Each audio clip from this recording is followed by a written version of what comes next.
शान्तकरं भुजगशयनं पद्मनाभं सुरेशं विश्वधारं गगनसदृशं मेघवर्णं शुभांगं लक्ष्मीकान्तं कमलनयनं योगीर्भिध्यानगम्यं वन्दे विष्णुं भवभयहरं सर्वलोकैकनाथम् जं ब्रह्मा वरुणेन्द्ररुद्रमरुतस्तुन्वन्ति दिव्यैस्तवैर्वेदैः साङ्गपदक्रमोपनिषदैर्गायन्ति जं सामगाः ध्यानावस्थितो तद्गतेन मनसा पश्यन्ति जं योगिनो यस्यान्तं न विदुः सुरासुरगणा देवाय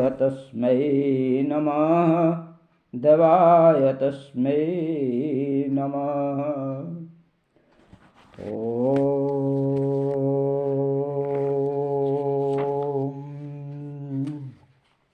अथ चैनं नित्यजातं नित्यं वा मन्यसे मृतं तथापि त्वं महाबाहो नैवं शोचितुमर्हसि।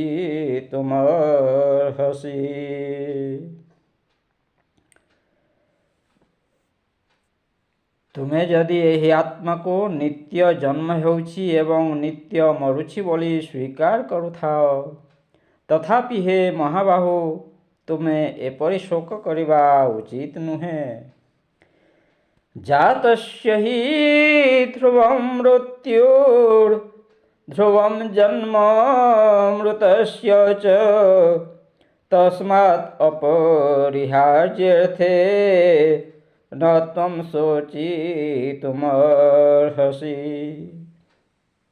କାରଣ ଜନ୍ମ ହୋଇଥିବା ଲୋକର ମୃତ୍ୟୁ ସୁନିଶ୍ଚିତ ଏବଂ ମରିଥିବା ଲୋକର ଜନ୍ମ ମଧ୍ୟ ନିଶ୍ଚିତ।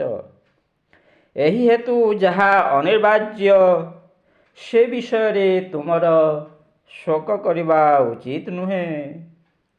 ଅବ୍ୟକ୍ତାଦୀନି ଭୂତାନି ବ୍ୟକ୍ତମଧ୍ୟାନି ଭାରତ ଅବ୍ୟକ୍ତ ନିଧନାନ୍ୟେବ ତତ୍ର କା ପରିବେଦନା। ହେ ଅର୍ଜୁନ, ସମସ୍ତ ପ୍ରାଣୀ ଜନ୍ମ ହେବା ପୂର୍ବରୁ ଅପ୍ରକଟ ହୋଇ ରହିଥାନ୍ତି ଏବଂ ମୃତ୍ୟୁ ପରେ ମଧ୍ୟ ଅପ୍ରକଟ ହୋଇଯାଆନ୍ତି। ସେମାନେ କେବଳ ଏହି ମଧ୍ୟବର୍ତ୍ତୀ କାଳରେ ହିଁ ପ୍ରକଟ ହୁଅନ୍ତି। ଏପରି ସ୍ଥିତିରେ ଶୋକ କରିବା କ'ଣ? ଆଶ୍ଚର୍ଯ୍ୟବତ୍ ପଶ୍ୟତି କଶ୍ଚିଦେନ ମାଶ୍ଚର୍ଯ୍ୟବତ୍ ବଦତି ତଥୈବ ଚାନ୍ୟଃ ଆଶ୍ଚର୍ଯ୍ୟବଶ୍ଚୈନ ମନ୍ୟଃ ଶୃଣୋତି ଶ୍ରୁତ୍ୱାପ୍ୟେनं ବେଦ ନ ଚୈବ କଶ୍ଚିତ୍। କୌଣସି ଜଣେ ମହାପୁରୁଷ ହିଁ ଏହି ଆତ୍ମାକୁ ଆଶ୍ଚର୍ଯ୍ୟ ପରି ଦେଖନ୍ତି ଏବଂ ସେହିପରି ଅନ୍ୟ କେହି ମହାପୁରୁଷ ଏହାର ତତ୍ତ୍ୱକୁ ଆଶ୍ଚର୍ଯ୍ୟ ପରି ବର୍ଣ୍ଣନା କରନ୍ତି ତଥା ଅନ୍ୟ କେହି ଅଧିକାରୀ ପୁରୁଷ ଏହାକୁ ଆଶ୍ଚର୍ଯ୍ୟ ପରି ଶୁଣନ୍ତି ଏବଂ କେହି ଶୁଣି ମଧ୍ୟ ଏହାକୁ ଜାଣିପାରନ୍ତି ନାହିଁ। ଦେହି ନିତ୍ୟମବୋଧୋୟଂ ଦେହି ନିତ୍ୟମ୍ ଅବଧୋୟଂ ଦେହେ ସର୍ବସ୍ୟ ଭାରତ ତସ୍ମାତ୍ ସର୍ବାଣି ଭୂତାନି न त्वं ଶୋଚିତୁମର୍ହସି। ହେ ଅର୍ଜୁନ, ଏହି ଆତ୍ମା ସମସ୍ତଙ୍କ ଶରୀରରେ ସର୍ବଦା ଅବଧ୍ୟ। ତେଣୁ ସକଲ ପ୍ରାଣୀଙ୍କ ପାଇଁ ଅର୍ଥାତ୍ କୌଣସି ବି ପ୍ରାଣୀ ପାଇଁ ତୁମେ ଶୋକ କରିବା ଉଚିତ ନୁହେଁ। ସ୍ୱଧର୍ମମପି ଚାବେକ୍ଷ୍ୟ न विकम्पितुमर्हसि धर्म्याद्धियुद्धश्रेयोऽन्यत् क्षत्रियस्य न विद्यते। ପୁଣି ନିଜର ଧର୍ମ ଦୃଷ୍ଟିରୁ ବି ତୁମେ ଭୟ କରିବା ଉଚିତ ନୁହେଁ, କାରଣ କ୍ଷତ୍ରିୟ ନିମନ୍ତେ ଧର୍ମଯୁଦ୍ଧ ଠାରୁ ବଳି କଲ୍ୟାଣକର କର୍ତ୍ତବ୍ୟ ଆଉ କିଛି ନାହିଁ। ଯଦୃଚ୍ଛୟା ଚୋପପନ୍ନମ୍ ସ୍ୱର୍ଗଦ୍ୱାରମପାବୃତମ୍ ସୌଖିନଃ କ୍ଷତ୍ରିୟା ପାର୍ଥ ଲଭନ୍ତେ ଯୁଦ୍ଧମିତୃଷମ୍। ହେ ପାର୍ଥ, ସ୍ୱତଃ ପ୍ରାପ୍ତ ହୋଇଥିବା ଏବଂ ଉନ୍ମୁକ୍ତ ସ୍ୱର୍ଗଦ୍ୱାର ରୂପକ ଏହିପରି ଯୁଦ୍ଧ ଭାଗ୍ୟବାନ କ୍ଷତ୍ରିୟମାନେ ହିଁ ଲାଭ କରନ୍ତି। ଅଥ ଚେତ୍ତ୍ୱମିମଂ ଧର୍ମ୍ମ୍ୟଂ ସଂଗ୍ରାମଂ ନ କରିଷ୍ୟସି ତତଃ ସ୍ୱଧର୍ମଂ କୀର୍ତ୍ତିଂ ଚ ହିତ୍ୱା ପାପମବାପ୍ସ୍ୟସି। କିନ୍ତୁ ତୁମେ ଯଦି ଏହି ଧର୍ମଯୁଦ୍ଧ ନ କରିବ, ତେବେ ସ୍ୱଧର୍ମ ଓ ସୁଯଶ ହରାଇ ପାପଭାଗୀ ହେବ। ଅକୀର୍ତ୍ତିଂ ଚାପି ଭୂତାନି କଥୟିଷ୍ୟନ୍ତି ତେऽପ୍ୟୟାଂ ସମ୍ଭାବିତସ୍ୟ ଚାକୀର୍ତ୍ତିର୍ମରଣାଦତିରିଚ୍ୟତେ।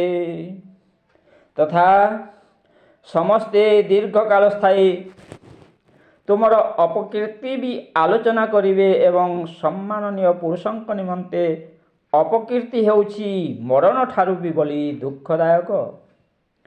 ଭୟାଦ୍ରଣାଦୁପରନ୍ତଂ ମନ୍ସ୍ୟନ୍ତେ ତ୍ୱାଂ ମହାରଥା ଯେଷାଂ ଚ ତ୍ୱଂ ବହୁମୂତୋ ଭୂତ୍ୱା ଯାସ୍ୟସି ଲାଘବମ୍। ଏବଂ ଯେଉଁମାନଙ୍କ ଦୃଷ୍ଟିରେ ତୁମେ ବିଶେଷ ରୂପେ ସମ୍ମାନିତ ହୋଇସାରିଛ, ସେମାନଙ୍କ ଦୃଷ୍ଟିରେ ବର୍ତ୍ତମାନ ହୀନ ହୋଇଯିବ। ସେହି ମହାରଥୀମାନେ ମନେ କରିବେ ଯେ ତୁମେ ଭୟଭୀତ ହୋଇ ଯୁଦ୍ଧରୁ ଓହରିଗଲ। ଅବାଚ୍ୟବାଦାଂଶ୍ଚ ବହୂନ୍ ବଦିଷ୍ୟନ୍ତି ତବାହିତା ନିନ୍ଦନ୍ତସ୍ତବ ସାମର୍ଥ୍ୟଂ ତତୋ ଦୁଃଖତରଂ नो କିମ୍। ତୁମର ଶତ୍ରୁମାନେ ତୁମ ସାମର୍ଥ୍ୟକୁ ନିନ୍ଦା କରି ତୁମକୁ ବହୁ ଅକଥ୍ୟ ବଚନ ମଧ୍ୟ କହିବେ। ତାଠାରୁ ବଳି ଦୁଃଖର ବିଷୟ ଆଉ କ'ଣ ହୋଇପାରେ? ହତୋ ବା ପ୍ରାପ୍ସ୍ୟସି ସ୍ୱର୍ଗମ୍ ଜିତ୍ୱା ବା ଭୋକ୍ଷ୍ୟସେ ମହୀମ୍ ତସ୍ମାତ୍ ଉତ୍ତିଷ୍ଠ କୁନ୍ତେୟ ଯୁଦ୍ଧାୟ କୃତନିଶ୍ଚୟ। ତୁମେ ଯୁଦ୍ଧରେ ନିହତ ହେଲେ ସ୍ୱର୍ଗ ପାଇବ, ନାହିଁ ତ ଯୁଦ୍ଧରେ ଜୟୀ ହେଲେ ଭୂମଣ୍ଡଳର ରାଜ୍ୟ ଭୋଗ କରିବ। ତେଣୁ ହେ ଅର୍ଜୁନ, ତୁମେ ଯୁଦ୍ଧ କରିବାକୁ ସଂକଳ୍ପବଦ୍ଧ ହୋଇ ଦଣ୍ଡାୟମାନ ହୋଇଯାଅ। ସୁଖ ଦୁଃଖେ ସମେ କୃତ୍ୱା ଲାଭାଲାଭୌ ଜୟାଜୟୌ ତତୋ ଯୁଦ୍ଧାୟ ଯୁଜ୍ୟସ୍ୱ ନୈବଂ ପାପମବାପ୍ସ୍ୟସି। ଜୟ ପରାଜୟ, ଲାଭ କ୍ଷତି ଓ ସୁଖ ଦୁଃଖକୁ ସମାନ ମନେକରି ତାହାପରେ ତୁମେ ଯୁଦ୍ଧ କରିବାକୁ ପ୍ରସ୍ତୁତ ହୋଇଯାଅ। ଏହିପରି ଯୁଦ୍ଧ କଲେ ତୁମେ ପାପଭାଗୀ ହେବ ନାହିଁ। ଏଷା ତେ ବିହିତା ସାଂଖ୍ୟେ ବୁଦ୍ଧିର୍ଯୋଗେ ତ୍ୱମାଂ ଶୃଣୁ ବୁଦ୍ଧ୍ୟା ଯୁକ୍ତ ଜୟା ପାର୍ଥ କର୍ମବନ୍ଧଂ ପ୍ରହାସ୍ୟସି। ହେ ପାର୍ଥ, ଏହି ବୁଦ୍ଧି ତୁମକୁ ଜ୍ଞାନ ଯୋଗ ଦୃଷ୍ଟିରୁ କୁହାଗଲା। ବର୍ତ୍ତମାନ ତୁମେ ଏହା କର୍ମଯୋଗ ଦୃଷ୍ଟିରୁ ଶୁଣ। ଏହି ବୁଦ୍ଧିରେ ଯୁକ୍ତ ହେଲେ ତୁମେ କର୍ମବନ୍ଧନକୁ ଭଲ ରୂପେ ତ୍ୟାଗ କରିଦେଇପାରିବ, ଅର୍ଥାତ୍ କର୍ମବନ୍ଧନରୁ ସର୍ବଥା ମୁକ୍ତ ହୋଇଯିବ। ନେହାଭିକ୍ରମଣାଶୋସ୍ତି ପ୍ରତ୍ୟବାୟୋ ନ ବିଦ୍ୟତେ ସ୍ୱଲ୍ପମପ୍ୟସ୍ୟ ଧର୍ମସ୍ୟ କ୍ରାୟତେ ମହତୋ ଭୟାତ୍। ଏହି କର୍ମ ଯୋଗରେ ଆରମ୍ଭର ଅର୍ଥାତ୍ ବୀଜର ନାଶ ହୁଏ ନାହିଁ ଏବଂ ବିପରୀତ ଫଳ ରୂପକ ଦୋଷ ମଧ୍ୟ ଏଥିରେ ହୁଏ ନାହିଁ।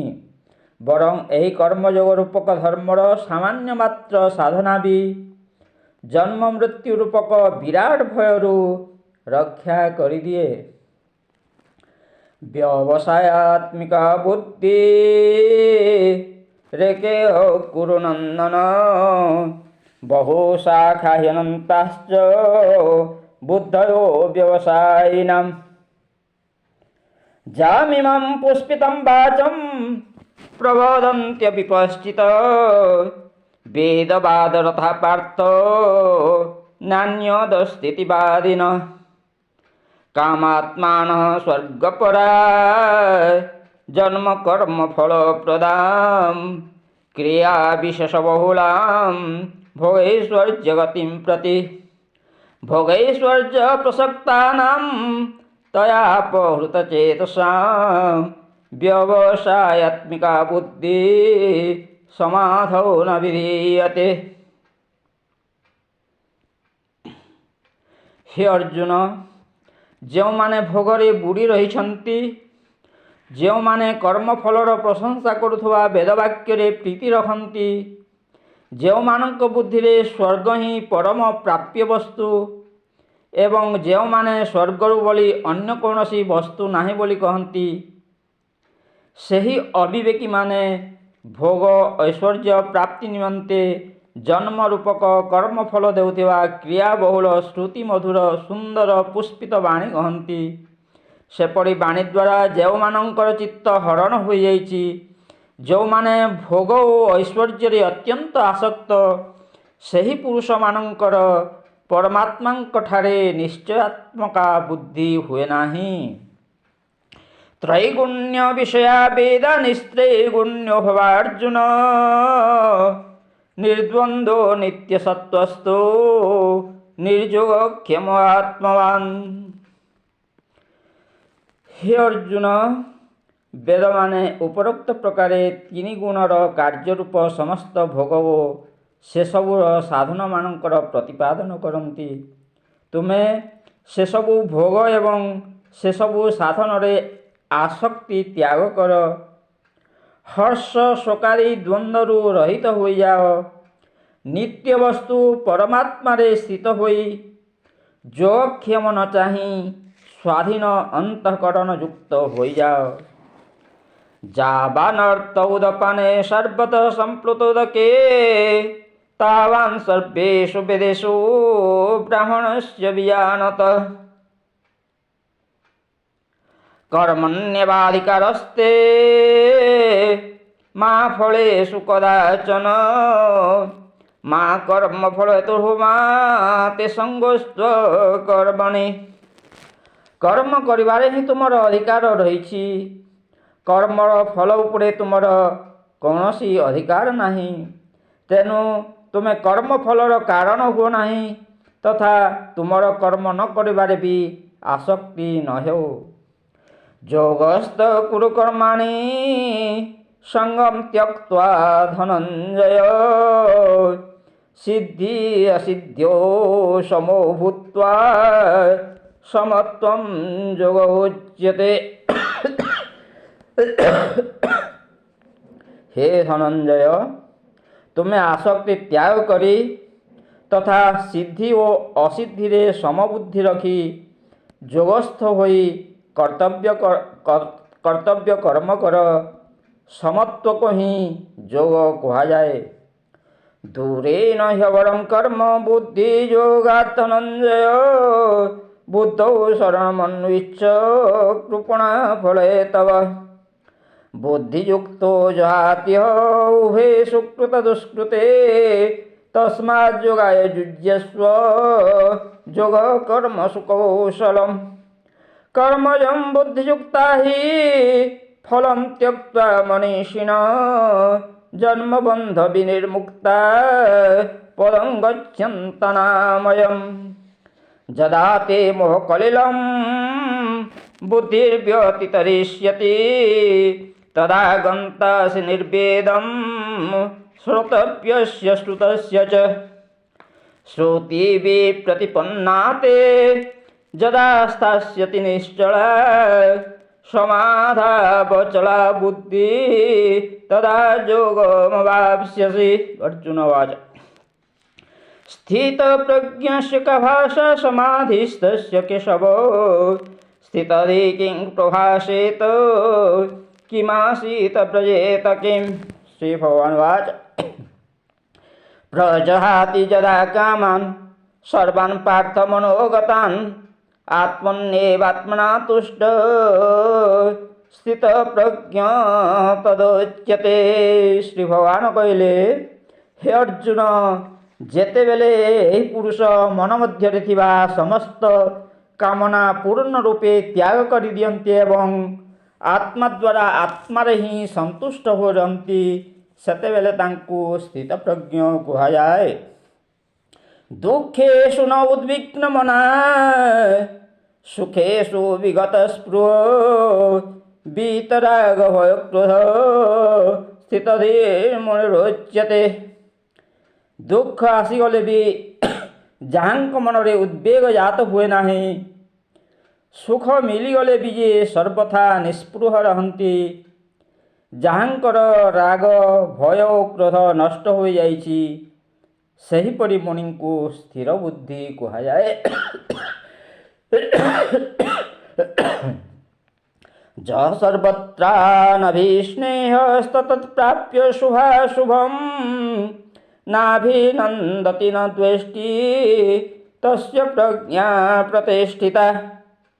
ଯେଉଁ पुरुष सर्वत्र स्नेह रहित होई शुभ वस्तु पाइले मध्य प्रसन्न हुअन्ति नाही कि अशुभ वस्तु पाइले मध्य द्वेष करन्ति नाही, तांकर बुद्धि स्थिर अटे। जदा संहरति चायं कुर्मंगानि सर्वश इन्द्रियाणीन्द्रियार्थेभ्यो तस्य प्रज्ञा प्रतिष्ठिता। विषया विनिवर्तन्ते निराहारस्य देहिनो रसवर्जं रसोऽप्यस्य परं दृष्ट्वा निवर्तते। झततो ह्यपि कौन्तेय पुरुषस्य विपश्चित इन्द्रियाणि प्रमाथिनी हरन्ति प्रसवं मनः। तानि सर्वाणि संयम्य युक्त आसित मत्पर वशे हि यस्येन्द्रियाणि तस्य प्रज्ञा प्रतिष्ठिता। क्रोधात् भवति सम्मोह, सम्मोहात् स्मृति विभ्रम, स्मृतिभ्रंशात् बुद्धिनाशो, बुद्धिनाशात् प्रणश्यति। रागद्वेष वियुक्तैस्तु विषयानिन्द्रियैश्चरन् आत्मवश्ये विधेयात्मा प्रसादमधिगच्छति। प्रसादे सर्वदुःखानां हानिरस्योपजायते। प्रसन्नचेतसो ह्यासु बुद्धिपर्यवतिष्ठते। नास्ति बुद्धि अयुक्तस्य न च अयुक्तस्य भावना, न च भावतः शान्ति अशान्तस्य कुतः सुखम्। इन्द्रियाणां हि चरतां जन्मनो न विधीयते, तदस्य हरति प्रज्ञां वायुर्नावमिवाम्भसि। तस्माद्यस्य महाबाहो निगृहीतानि सर्वश इन्द्रियाणीन्द्रियार्थेभ्यो तस्य प्रज्ञा प्रतिष्ठिता। आपूर्यमानम् अचलं प्रतिष्ठं समुद्रमाप प्रविशन्ति यद्वत्, तद्वत् कामजं प्रविशन्ति सर्वे, स शान्तिमाप्नोति न कामकामी।